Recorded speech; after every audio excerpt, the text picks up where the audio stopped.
السلام علیکم ورحمۃ اللہ وبرکاتہ، نحمدہ ونصلی علی رسول الکریم۔ ہماری یہ مجلس سوال و جواب کی مجلس ہے کہ یہاں پر جو بھی مسئلہ پیش آئے وہ سوال کر کے جواب حاصل کر سکتا ہے۔ شریعت کی روشنی میں انشاءاللہ اسے جواب دیا جائے گا۔ تو ایک صاحب کا سوال یہ ہے، کیا اگر کوئی عورت وضو کر کے اپنے بچے کو دودھ پلائے تو اس سے وضو ٹوٹ جاتا ہے؟ جواب یہ ہے کہ اگر کوئی عورت باوضو یعنی وضو کر کے اپنے بچے کو دودھ پلائے تو اس سے اس کا وضو نہیں ٹوٹتا ہے۔ اور یہ جو ہمارے ذہنوں کے اندر ہے کہ اگر کوئی عورت وضو کر کے اپنے بچے کو دودھ پلاتی ہے تو اس سے وضو ٹوٹ جاتا ہے، یہ ایک غلط ہے اور ایک ہمارے یہاں رواج چل پڑا ہے، سو یہ غلط ہے، اس کا وضو نہیں ٹوٹتا۔ ایک اور صاحب کا سوال یہ ہے، کیا کھڑے ہو کر پیشاب کرنے کی وجہ سے غسل کرنا واجب ہو جاتا ہے؟ جواب یہ ہے کہ کھڑے ہو کر استنجا کرنا یہ اگرچہ خلاف سنت ہے، اگر کوئی مجبوری نہ ہو، شدید مجبوری نہ ہو تو اگرچہ خلاف سنت ہے، اور ایسا طریقہ اختیار کرنا ایک مسلمان کے لیے بالکل مناسب نہیں ہے، غیر مناسب حرکت ہے، لیکن اس کے باوجود بھی اس کی وجہ سے غسل واجب نہیں ہوتا،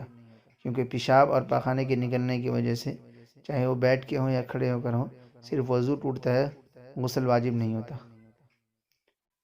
ایک صاحب کا سوال ہے کہ اگر کوئی بندہ کھڑے کھڑے پیشاب یا پاخانہ کر دے یا بیٹھ کر پیشاب یا پاخانہ کرے، لیکن اس کے بعد وہ پانی یا ٹیشو یا کسی اور چیز سے پاکی حاصل نہ کرے، پاکی حاصل کیے بغیر، استنجا کیے بغیر وہ یوں ہی کھڑا ہو جائے، تو کیا اس کی وجہ سے اس پر غسل کرنا ضروری ہے؟ جواب یہ ہے کہ اگر کوئی اس طرح کھڑے کھڑے یا بیٹھے بیٹھے